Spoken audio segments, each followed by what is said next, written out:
आम्ही आलो होतो तेव्हा काहीच फर्निचर वगैरे काही नव्हतं इकडे, म्हणजे जस्ट ओपन होतंय. खूप सुंदर वाटायलंय.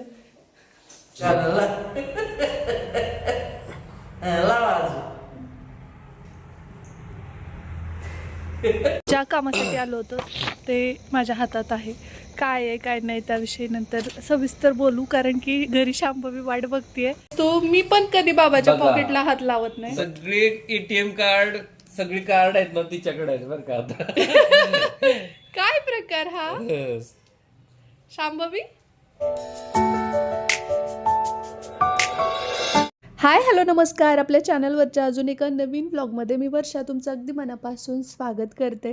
सकाळी नाश्ता वगैरे आवरला, श्रीचा टिफिन दिला आणि त्यानंतर मग स्वयंपाक आवरून मी लागले या कामाला. पूर्वी कसं एक रूम एका दिवशी पूर्ण क्लीन करून व्हायची, अगदी डीप क्लिनिंगसुद्धा व्हायची, कारण की तेव्हा शांभवीची लुडबुड वगैरे नव्हती. पण आत्ता ती आजीजवळ खाऊ खातीये आणि तोपर्यंत म्हटलं की इथला जो देवघराचा कोपरा आहे तो प्लस किचन काउंटर या सगळ्या गोष्टी आणि ट्रॉल्या शक्य झाल्या तर क्लीन करून घेऊया, कारण इथली डीप क्लिनिंगसुद्धा तितकीच गरजेची आहे. दररोज देवपूजा वगैरे करताना काय होतं, धूप लावलेला असतो, दिवा लावलेला असतो, अगरबत्ती, त्याचं थोडंसं ते काळं वगैरे झालेलं असतं. ते सगळंच एकदम स्वच्छ करायचं आज मनावर घेतलंय आणि म्हणूनच देवपाट वगैरे खाली काढून घेतलाय. तिथली जी काच होती ती सुद्धा स्वच्छ घासून घेतली आणि ती सुकली छान. त्यानंतर पुसून परत ती जाग्यावरती ठेवली. आता देवघराच्या तिथल्या सगळ्या काही जाळ्या जळमट काढून पुसून तिथे व्यवस्थित सगळं स्वच्छ झालंय. परंतु आता ना किचन काउंटरच्या तिथे खूप सारा पसारा तुम्हाला दिसत असेल तर तो सुद्धा आवरते आणि सगळी क्लिनिंग करून घ्यायची म्हटल्यानंतर थोडासा वेळ जास्त लागतोच.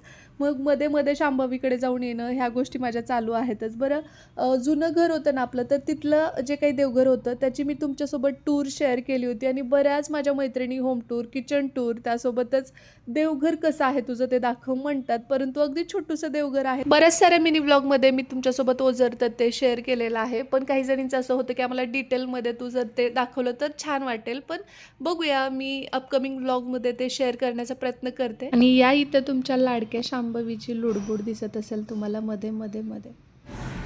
तर अशा पद्धतीने किचनची तरी आज क्लिनिंग केलेली आहे. पूर्ण चकाचक सगळं घासून पुसून धुवून घेतलंय मी. आणि असतं ना की सण आला की क्लिनिंग ही आलीच, आणि त्याच्यामध्ये म्हणजे प्रत्येक सणाला घर स्वच्छ असावं हे असतंच आणि त्यामुळे एक तर हायजीन पण मेंटेन होतं. दुसरी गोष्ट म्हणजे आपल्या स्वतःला सुद्धा सणाच्या अगोदर क्लिनिंग केली की खूप मोठं काम झाल्यासारखं फील होतं. कुणा कुणाला असं वाटतं सांगा की जर क्लिनिंग एक जरी कोपरा घरातला राहिलेला असला तर मनामध्ये असतं की सण 2 दिवसावर आलाय, माझं हे राहिलंय, माझं तिकडचं स्वच्छ करायचं राहिलंय, असं म्हणजे गोष्टी मनात असतातच ना. तर त्यामुळे आता किचन क्लीन झालेलं आहे आणि त्यानंतर आता बाकीची क्लिनिंग मी बाळाला बघत बघत छोटी छोटी क्लिनिंग करणार, म्हणजे हळूहळू करणार, एकदाच लोड घेऊन नाही, कारण ती काही करूच देत नाही, मध्ये मध्ये करते. सो सगळं छान सगळ्याच्या क्लीन झालं. विचार आणखी काही आहेत डोक्यामध्ये पण ते एक्झिक्यूट झाल्याशिवाय सांगायचे नाही म्हणून गप्प बसली आहे मी. सो आता मला ना हे जसं ऑइल डिस्पेन्सर आलं तसं ते पलीकडचं पण चेंज करायचं आहे, तर त्यासाठीचं चाललेलं आहे प्लॅनिंग.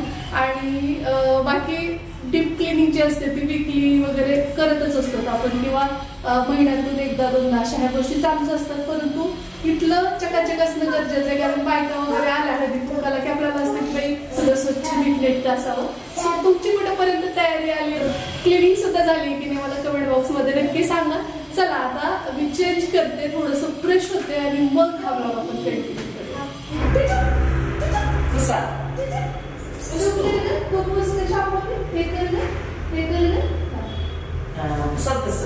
अरे बाई बाई शानी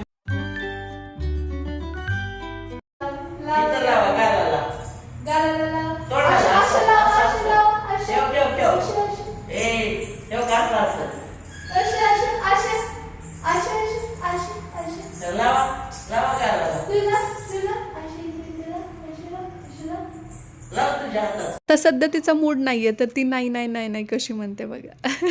म्हणजे माझं मी नाही करणार, तूच मला लाव असं, आणि एरवी मीच करते असं असतं तिचं.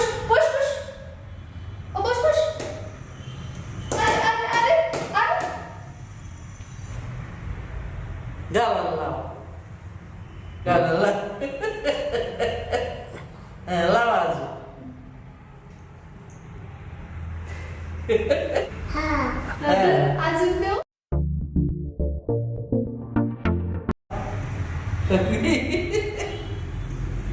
लावा मागे एकदा ना ती पावडर सोबत खेळत असतानाचा एक मिनी व्लॉगमध्ये मी पार्ट शेअर केला होता. खूप साऱ्या जणी म्हटलंय की थोडीशी काळजी घे कारण पाय घसरू शकतो पावडर. तुम्ही जी काही काळजी व्यक्त करताना ते ऐकून इतकं छान वाटतं ना, म्हणजे किती कोण करतं ना कुणासाठी एवढं, किंवा म्हणजे इतकं काळजीपूर्वक सांगता तुम्ही सगळ्या गोष्टी. तर मी तिच्याजवळ असते तेव्हाच तिच्या हातात देते आणि मी अगदी तिच्याजवळ बसलेली असेल तरच.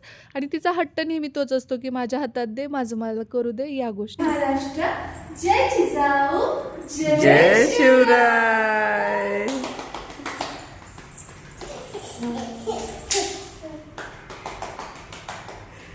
तू म्हणती जय Shivray. Like share and subscribe.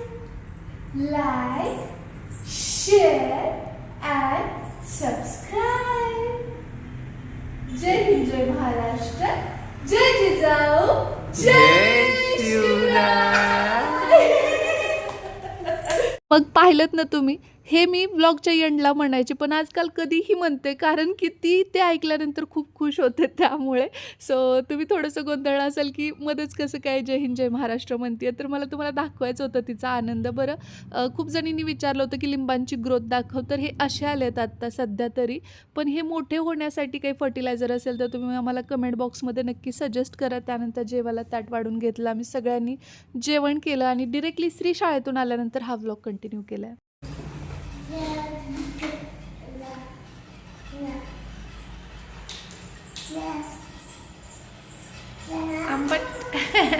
जेव्हा आपण देवासाठी फुलं हार आणतो ना, तर ती फुलं अशीच न टाकून देता किंवा मग ते निर्माल्यामध्ये आपण शक्यतो घालतो. पण मी ते वाळवते, सुकवते आणि त्यानंतर म्हणजे ना असे कुस्करून घ्यायचे मातीमध्ये आणि थोडंसं पाणी शिंपडायचं. दररोज थोडं थोडं पाणी त्याच्यावरती टाकत राहायचं. त्या फुलांची रोपं तयार होतात आणि मग ती आपण वेगवेगळ्या कुंड्यांमध्ये लावू शकतो. आता रात्रीचा स्वयंपाक करण्यासाठी इकडे कुकर लावलाय ना. आम्ही बाहेर जायला निघालोय. तसं तर 6 वाजत आलेले आहेत आणि जरासा अंधार पडायला सुरू झाला. आता एक 15 मिनिटातच अंधार होतोय. आणि मला एक गोष्ट तुम्हाला सांगायची, एक आई म्हणून ना नक्कीच कुठल्याही आईला अशा गोष्टीचं प्राऊड वाटेल. ॲक्च्युली आपली ॲडव्हर्टाईज होती, म्हणजे क्लास जो आहे आपला, तर त्यासाठी जाहिरात करायची होती आणि मला काही सुचत नव्हतं बरं का. मी जस्ट बसले होते आणि काय कॉन्सेप्ट ठेवावी याविषयी, म्हणजे एक स्क्रिप्ट लिहितोत ना आपण, ती लिहित बसले होते. तेवढ्यात श्री आला.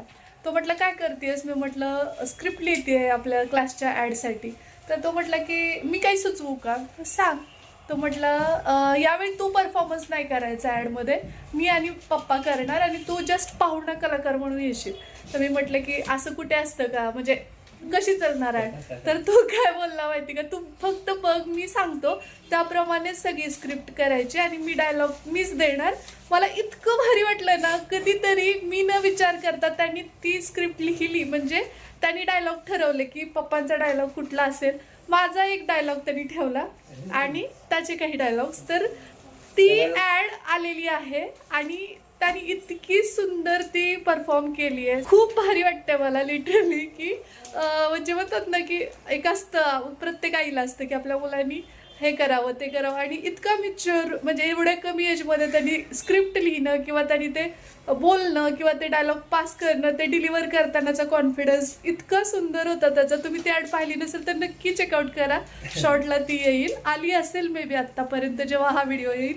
सो खूप भारी वाटलं मला. तुम्हाला काय वाटलं?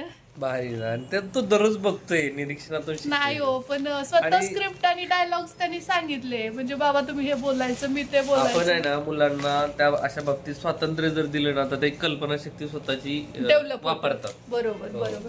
सृजनशीलता त्यांनी डेव्हलप नक्कीच होते. सो चला, आता एक काम आहे महत्वाचं. बरं ती ॲड चेकआउट करा आणि कमेंट करून सांगा कशी वाटली काय नाही ते. चला आम्ही निघतो. आमचं बघा पॉकेट उचकायचं काम चालू आहे. तो मी पण कधी बाबाच्या बघा, पॉकेटला हात लावत नाही. सगळे एटीएम कार्ड, सगळी कार्ड आहेत ना तिच्याकडे आहेत बरं का आता. काय प्रकार हा शांभवी?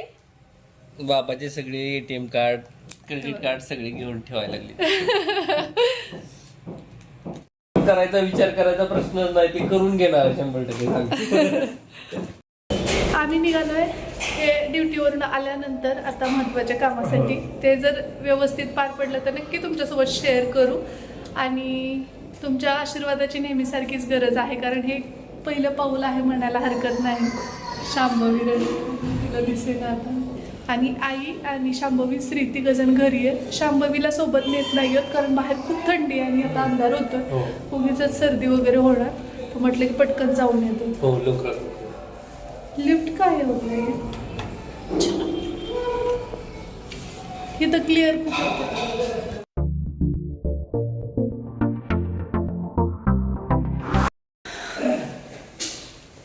आम्ही आलो होतो तेव्हा काहीच फर्निचर वगैरे काही नव्हतं इकडे, म्हणजे जस्ट ओपन होतंय. खूप सुंदर वाटायलंय. 1800 असं सरासरी सेम क्वालिटी वाईज आहे ना, त्यात 1800 आहे, 2000 पण. ज्या कामासाठी आलो होतो ते माझ्या हातात आहे.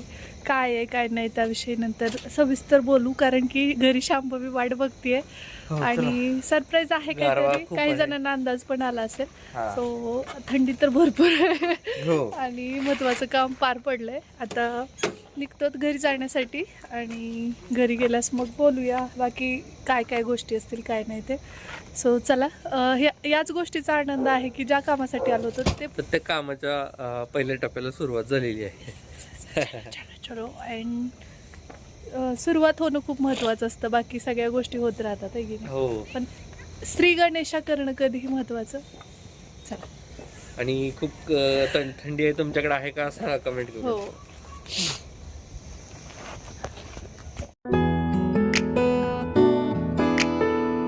चला आता ना कशासाठी गेलो होतो ते थोडक्यात सांगतो.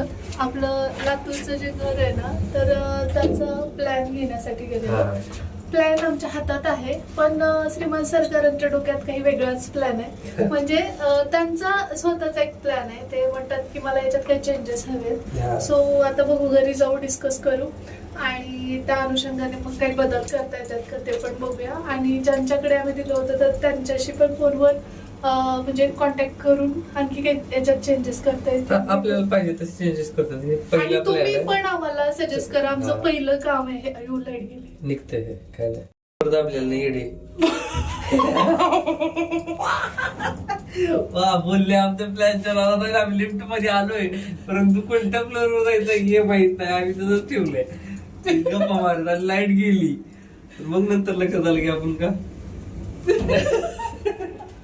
काय रे बाबा. आता लाईट गेली. मला आता वाटलं आपण अडकलो लिफ्ट मध्ये. माहिती का, परवाला मावशी आहेत ना, भांड्यावाल्या मावशी, त्यांचं काय झालं माहिती का, मावशी ज्या आहेत ना, तर म्हणजे सविताताई आहेत ना त्यांची आई, तर आता आमच्याकडे भांड्यासाठी येतात. अगोदर सविताताई येत होत्या. त्या दोघी मालिकी इथंच याच याच्यात बिल्डिंग मध्ये काम करतात. त्यांनी का आपल्याकडे त्यांना शिफ्ट केलं माहिती का, त्यांची आई अडकली लिफ्ट मध्ये, लाईट गेली, त्यांना इतकं सफोकेशन व्हायला, श्वास पुरेना. फायनली कसं तरी का ते लाईट आली, बाहेर काढलं त्यांना.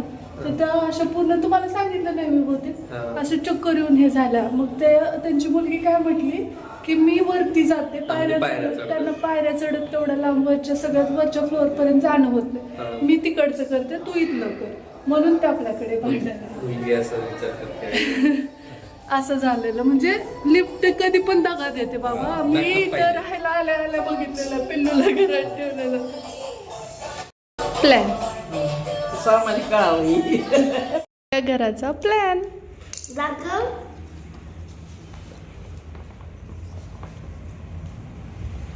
तिरपक केलंय. हे खालचं हे आहे बाळा, हे पार्किंग आहे.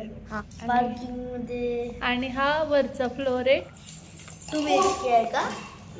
तर अशा पद्धतीने डोक्यातल्या गोष्टी आता कागदावर उतरवल्यात. एक पाऊल पुढचं टाकलेलं आहे आणि लवकरच काही गोष्टी तुमच्यासोबत डिस्क्लोज करू येत्या अपकमिंग ब्लॉगमध्ये. त्यासाठी चॅनलला सबस्क्राईब करून घ्या. सबस्क्राईब केल्यास बेल आयकॉनवर पण हिट करा. ब्लॉग आवडला असल्यास लाईक करून हाईपसुद्धा द्या. चला भेटू आपण लवकरच उद्याच्याच नवीन ब्लॉगसोबत. तोपर्यंत जय हिंद, जय महाराष्ट्र, जय जिजाऊ, जय शिवराय.